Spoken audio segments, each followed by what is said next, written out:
Abu Darda narrates that a man came to the Prophet ﷺ complaining about his heart is to be hard. So you've got a hard heart. So he's saying, Messenger of Allah, I'm not really basically sympathizing if I hear something that is to soften my heart. What is the reason? And if you have any medicine?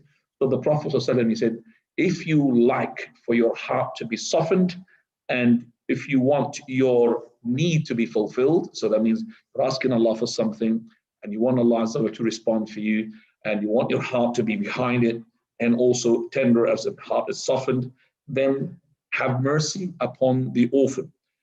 And then there's another narration, he said, get closer to the orphan, be nice to the orphan, wipe over the head of the orphan, and give food to the orphan from your own food.